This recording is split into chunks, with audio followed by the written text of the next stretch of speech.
Hi guys, common man சீரீஸ்ல இதுக்கு முன்னாடி வந்து மொபைல் போனோட ரிவ்யூ போட்டிருந்தோம். அதுக்கு முன்னாடி வந்து டிவியோடைய ரிவ்யூவும் போட்டிருந்தோம். இது வந்து யாருக்கான வீடியோனா, கேஷிஃபைல நீங்க போனை விற்க போறீங்க அப்படின்னா இதுல சில விதமான ஸ்கேம் மாதிரி சொல்ல முடியாது, கிட்டத்தட்ட ஸ்கேம் தான். ஓகேங்களா?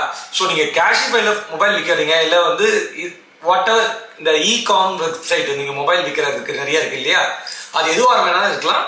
அதுல நீங்க மொபைல் விற்கிறீங்கன்னா இந்த வீடியோ உங்களுக்கு தான் கண்டிப்பா யூஸ்ஃபுல்லா இருக்கும். ஏன்னா இந்த மாதிரிலாம் பண்றாங்களா அப்படின்னு தெரிஞ்சுக்கிட்டு அதுக்கேற்ற மாதிரி நீங்க வந்து முடிஞ்ச அளவுக்கு இந்த மாதிரியான விஷயங்களை தவிர்க்கலாம் அப்படின்றதான். சரி, உங்களுக்கு என்ன நடந்தது, உங்க என்ன போனை எங்க கொடுக்க போனீங்க என்னன்றத சொல்லுங்க சிம்பிளா. என்னோட போன் ஐபோன் 11.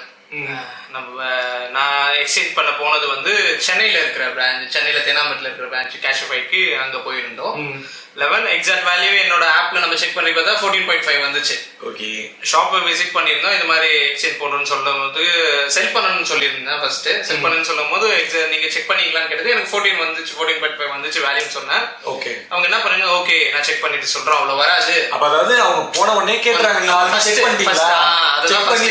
எவ்வளவு வேல்யூ வந்து, ஏன்னா நம்மளுக்கு அது தெரியுதா உண்மையா தெரியலையா, இல்ல அதுக்கேற்ற மாதிரி அவங்க ரேட் பேலன்ஸ் பண்ணுவாங்க அப்படின்னு இருக்கேன். நான் ரெடி பண்ணிட்டு 14 சொன்னே ஃபர்ஸ்ட் அவ்வளோவா அப்படின்னாங்க. Okay check பண்ணலாம்னாங்க.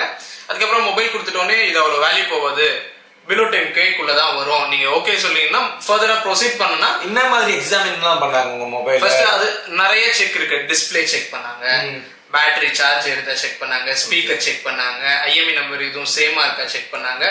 அது அந்த அவங்க பண்றவங்களுக்கு ஒரு 30 to 40 செக்ஸ் இருக்கும். நம்ம நார்மல் கோட் போட்டாலே டிஸ்பிளே செக்ல இருந்து எல்லாமே வரும். ஓகே, இந்த மாதிரி எல்லா செக் வந்தாங்க. ஐபோன்னால ரொம்ப ஈஸி, ஆட்டோமேட்டிக்கா டயக்னோஸ் பண்ணிட்டாங்க. அதுலயே எல்லாம் தெரிஞ்சிடும்ல. வந்துட்டு ஃபைனலா எனக்கு சொன்ன பிரைஸ் 8K ஃபிக்ஸ் பண்ணாங்க. ஓகே சார், பட் எந்த ப்ராப்ளமும் இல்ல மொபைல்ல. ஆனா வந்து ஏதோ சொன்னாங்களா, இது டென்ட் இருக்கு அது இருக்கு சொன்னாங்களா?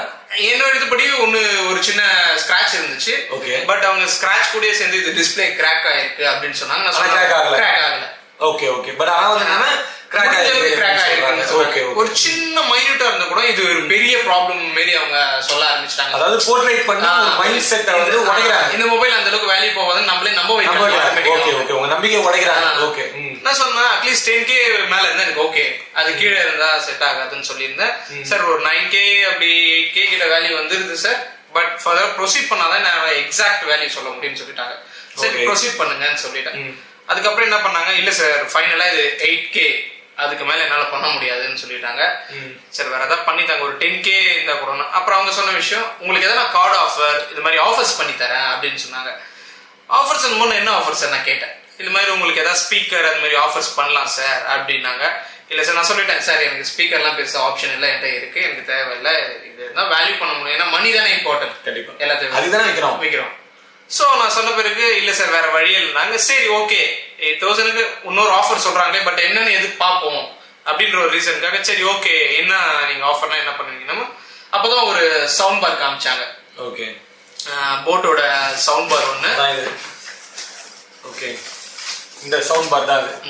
ஆக்சுவலி இது ப்ளூடூத் கிடையாது, சவுண்ட் பார் தான். இது கிட்டத்தட்ட இதுல வந்து ஒரு 8,000 போட்டிருக்கு இதுல. ஓகேங்களா, ஆல்மோஸ்ட் எக்ஸாக்ட் வேல்யூ 5.5. நீங்க Flipkartல பாத்தீங்கன்னா 4.5 கூட இருக்கும். இது வந்து பாத்தீங்கன்னா 70 watts RMS watt signature sound இருக்கு.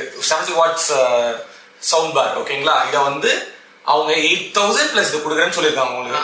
8,000 இல்லாம வந்து அந்த இந்த 5,500 வந்து அதுல கொடுக்குறதுக்கு நான் கேட்டது அதான் நான் சொன்னேன். இல்ல சார் எனக்கு இது வேணாம், எனக்கு மணியா தந்துருங்கன்னா. இல்ல சார் மணியா எடுத்தீங்கன்னா 8,000 உங்களுக்கு மணி எடுத்தா அவ்வளவுதான் தருவோம். ஆஃபரா பண்ணா உங்களுக்கு ஒரு ஸ்பீக்கர் தரேன், எக்ஸ்ட்ரா நீங்க ஒரு 500 பே பண்ணா போதும் அப்படின்னு சொல்லியிருந்தாங்க. சரி ஓகேன்னு சொல்லிட்டேன். அவங்க ஃபர்தரா டீடைல்ஸ் எல்லாம் ஃபில்அப் பண்ணிட்டேன். அந்த போன்லயே ஆப் அட்ரஸ் இமெயில் ஐடி இதெல்லாம் ஃபில்அப் பண்ணிட்ட பிறகு என் அக்கௌண்ட்டுக்கு மணி கிரெடிட் ஆனது 13,000. பட் ஆனா 8,000 நானும் சர்ப்ரைஸ் ஆயிட்டேன். எதுக்கு சரி நான் என்ன நினைச்சேன், ஓகே நம்ம எக்ஸாக்ட் வேல்யூ நம்மளுக்கு வந்துருச்சு, ஓகே நம்ம எடுத்துக்கலாம், முடிஞ்சிருச்சு ப்ராசஸ் முடிஞ்சோட கிளம்பலாம். பட் அதுக்கப்புறம் தான் அவங்க சொல்றாங்க, அவங்க 13,000 எனக்கு இமெயில பில் வந்துச்சு ஆக்சுவல் கேஷிஃபைல இருந்து. அதுக்கப்புறம் இந்த போட்டை எனக்கு தனி ஒரு பில் தராங்க, நான் இத திருப்பி பே பண்ற மாதிரி. ஆக்சுவலா 30,000 என் போனை செல் பண்ணிட்டு அது முடிஞ்சிருச்சு. அதுக்கப்புறம் இப்ப நான் அவங்க இதுல ஒரு சவுண்ட் பாரை வாங்கிட்டு போனேன். ஓகே, இதுதான் அவங்களோட கணக்கு. ஓகே, அதாவது அவங்க சேல்ஸ் பண்ணிருக்காங்க. இதுதான் கணக்கு. ஆனா உள்ள நடந்தது நம்மளுக்கு மட்டும் தான். நம்ம வெளியே பார்க்கும்போது வேல்யூ இவ்வளவு வருது, பட் உள்ள போய் எக்ஸ்பீரியன்ஸ் பண்ணும் போது இதுதான் நடக்குது இந்த மாதிரி ஷாப்ஸ்ல எல்லாமே. மோஸ்டா இந்த கேஷ்பைன்ற மாதிரி இப்படிதான் பண்றாங்க. ஓகே, இது எனக்கு நடந்த ஒரு எக்ஸ்பீரியன்ஸ். அதாவது என்னன்னா, லைக் நீங்க வந்து மொபைல் கேஷிஃபையர் இது மாதிரி குடுக்குறீங்கன்னா இந்த மாதிரிலாம் நடக்குதுன்ற ஒரு அவேர்னஸ் தான். இந்த வீடியோல சிம்பிளா என்ன சொல்றோம்னா, லைக் அவங்க 13,000 நமக்கு அமௌண்ட் வந்ததை முன்னாடியே பேசிட்டாங்க. அதாவது கிட்டத்தட்ட வந்து ஒரு பார்கெனிங் மாதிரி தான். நீங்க இதை வந்து வாங்குறீங்கன்னா இந்த மாதிரி வந்து எனக்கு சவுத் பார் வாங்கிக்கோங்கன்னு ஆக்சுவலி இவர் அமௌண்டா இவருடைய அக்கௌண்ட்டுக்கு வந்த காசை திரும்ப வந்து சவுண்ட் பாரா வாங்கியிருக்காரு. புரியுதுங்களா? அப்ப கிட்டத்தட்ட இது வந்து ஒரு ஸ்கேம் மாதிரி தான் அப்படின்னு நினைக்கிறேன். கிட்டத்தட்ட அப்படின்ற மாதிரி அவங்க கடையில ஓடாத சில பொருட்களை உருட்டி விட்டுட்டார்கள். இந்த பிராண்ட் கூட அவங்க டை அப் வச்சு இதுல உங்களுக்கு ஒரு இன்சென்டிவ் என்னன்றது எக்ஸாக்ட்டா நமக்கு தெரியல. ஆனா இது கண்டிப்பா இதுல இது இல்லாமலாம் கிடையாது. அவங்க நம்ம கிட்ட விக்கிறாங்கன்னும் போது அவங்களுக்கு இதுல கண்டிப்பா ஏதாவது ஒரு ஆதாயம் இருக்கு. நான் மோஸ்டா பார்த்த பிராண்ட் அங்க நாய்ஸ் போட் இந்த மாதிரி பிராண்ட்ஸ் தான். பவர் பேங்க், ஹெட்போன், ஸ்பீக்கர் இந்த மாதிரி பிராண்ட்ஸ் மட்டும் இருக்கு. இதெல்லாம் ஒவ்வொரு ஃபைனலா வேற வழியில நான் யோசிச்சேன், வெறும் 8,000 வாங்கிட்டு போறதா இல்ல வித் ஒரு ஸ்பீக்கர் வாங்கிட்டு போறதா அப்படின்னும் போது பெட்டர். ஓகே, இந்த ஸ்பீக்கர் வாங்கிட்டு போயிடலாம். ஏன்னா நம்ம பாண்டியில செக் பண்ணும்போது வெறும் 8K மட்டும் தான். அட்லீஸ்ட் ஒரு ஸ்பீக்கர் கிடைக்குது. சரி, ஓகே, அதுக்கு பெட்டர் ஸ்பீக்கரோட வாங்கிட்டு போயிடலாம் அப்படின்றது. இப்ப வந்து நீங்க கேஷிஃபைல மொபைல் இந்த மாதிரி நீங்க செக் பண்றீங்க. ஆப்ல பார்க்கும்போது 15,000 காமிக்குது. நேர்ல போனா வந்து 8,000 9,000 தான் தருவேன்றாங்க. ஆனா 6,000 நமக்கு ரொம்ப கம்மியாகுது அப்படின்னா மேக்சிமம் வந்து கொடுக்காம இருக்கிறது பெட்டர் தான். அதாவது லைக் நான் கண்டிப்பா விற்கணும்னு தான் போறேன் அப்படின்னா நீங்க என்ன பண்ணுங்க, இந்த மாதிரி ஒரு ஆஃபர் இருக்கான்னு கூட கேட்கலாம். அதாவது நான் கண்டிப்பா வேற வழியே இல்லை. இப்ப ஆக்சுவலி ஒரு வாங்கி 3 years ஆயிடுச்சு. இதுக்கு மேல அந்த மொபைல் வச்சிருக்கிறது வந்து அவர் வேல்யூவா நினைக்கிறேன்றதால, சோ தட் அதனால வந்து எப்படியாவது கொடுத்துடணும் அப்படின்றதால ஒரு மைண்ட் செட் இருக்கும்போது இது மாதிரி ஒரு ஸ்பீக்கர் எக்ஸ்ட்ரா கிடைக்கிறது வச்சுட்டாரு. அதனால வந்து இது ஒரு பெஸ்ட் ஐடியா தான். ஓகேங்களா? சோ இதுக்கப்புறம் நீங்க கேஷிஃபைக்கு போறீங்கன்னா இந்த மாதிரி நடக்குதுன்ற ஒரு அவேர்னஸ் தான். சோ தட் இந்த மாதிரி உங்களுக்கு நடந்திருக்கு அப்படின்னாலும் கமெண்ட்ல சொல்லுங்க. நான் போனேன் ப்ரோ, இந்த மாதிரிலாம் பண்ணாங்க, இந்த மாதிரிலாம் சொன்னாங்கன்னு கமெண்ட்ல சொல்லுங்க. சோ மத்தவங்களும் தெரிஞ்சுப்பாங்க. அதுதான். ஓகே, சோ கடைசியா வாங்கி வந்துட்டீங்க. பட் ஆனா நான் நினைக்கிறேன் என்னன்னா, இந்த 10K மேல போனாலே அவங்க இந்த மாதிரி ஏதாவது ஒரு ஆப்ஷன் கொடுத்துறாங்க. பிலோ 10Kனா அவங்க மணி இது பண்றது இதுவா இல்ல. ஆனா ஒரு 10K ஒரு 15K மேல போனாலே எப்படியாவது நம்ம வேல்யூ கம்மி பண்ணி நம்ம தலையில ஏதாவது ஒண்ணு கட்டி எப்படி பண்ணலாம், இதுதான் பண்றாங்களோ. ஏன்னா என் கூட பண்ணும்போதும் இதே தானே. அவரு 2 ஐபோனை செல் பண்ண வந்திருந்தாரு. பட் அவருக்கும் இதே கதை தான் நடந்துச்சு. அவரு ஆஃபர் வானவே வேணான்னு சொல்லிட்டாரு மணி. ஆனா அவர் எப்படியோ புஷ் பண்ணி அவங்க ஏதோ இவங்க எடுக்க வைக்கிறாங்க. ஃபுல்லா என்னன்னு தெரியாது, பண்றாங்க. அப்படிதான் கேஷிஃபைக்கு வராங்கன்னா அவங்க வந்து இந்த மொபைல் வேணாம் தான் கொண்டு வராங்க. அப்ப வந்து ஏதாவது சொல்லி அமௌண்ட் கொடுத்து இது பண்ணிக்கிறாங்க. அதாவது இதுல ஒரு விஷயம் நம்ம புரிஞ்சுக்கணும். நம்மளுடைய ஆப்ல காட்டுற அமௌண்ட்டை அவங்க கொடுக்க மாட்டேன்றது தெளிவா இருக்கிறாங்க. கண்டிப்பா கொடுக்கவே மாட்டாங்க. 100% அந்த அமௌண்ட் சப்பக்கட்டு கட்டுறாங்க. ஒரு டாட் இருந்தா அது இங்க பாருங்க சார், இங்க ஒரு டென்ட் இருக்கு. இந்த போன் கவர் போட்டிருந்தா மொபைலுக்கு சொல்லிருந்தாங்க. போன் கவர் பின்னாடி கிளாஸ் பேக் ஈவன். ஓகே, அதுல சின்ன டாட் இருக்கு. அது வந்து பாத்தீங்கன்னா டென்ட் இருக்கு.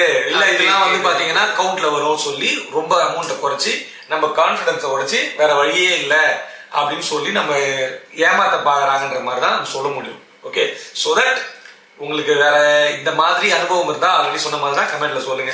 அவ்வளவுதான். வேற என்ன, அதே ஐபோனை நீங்க இன்னும் ஒரு 2 வாரத்துல வந்து கேஷ்பைல செக் பண்ணலாம். செக் பண்ணீங்கன்னா 18,000ல இருந்து 20,000 அவங்களே செல் பண்ணுவாங்க. வாய்ப்புகள் அதிகமாக இருக்கிறது. ஆனா நம்மள்ட்ட வாங்குற வேல்யூ இவ்வளவுதான். ஐ திங்க் அந்த டென்ட் இருக்கு அது இருக்குன்னு சொல்றது வந்து எனக்கு தெரிஞ்சு நான் என்ன நினைக்கிறேன்னா, அது எப்படியா இருந்தாலும் இந்த மொபைல ரீசேல் பண்ணும்போது அதை பாடியை ஃபுல்லா ரிமூவ் பண்ணி புது பாடி தான் போடுவாங்க. அது ஒரு 25,000 20,000 விற்கிறாங்கன்னு போது. ஆனா இருந்தாலும் அது வந்து நமக்கு கொடுக்கும் போது இங்க பாருங்க உங்களுடைய மொபைல் நம்ம பிரைஸ் கம்மி பண்ணி ஆகணும்ல, வேற ரீசன் கிடையாது உங்களுக்கு. அதனாலதான். சோ தட் இதுதான் நடந்தது. சோ உங்களுக்கு வேற ஏதாவது சஜஷன்ஸ் இருந்தா சொல்லுங்க. நம்ம அடுத்த வீடியோல வந்து பாத்தீங்கன்னா நம்ம ஆப்பிள் டேப் 9th Gen வந்து வாங்கி கிட்டத்தட்ட ஒரு 1 year ஆக போகுது. இந்த டேபோடைய ரிவ்யூ வந்து அடுத்த வீடியோல போட்டுடலாம். அண்ட் தேங்க்ஸ் ஃபார் வாட்சிங் this video. Have a nice day. இது ஓகே.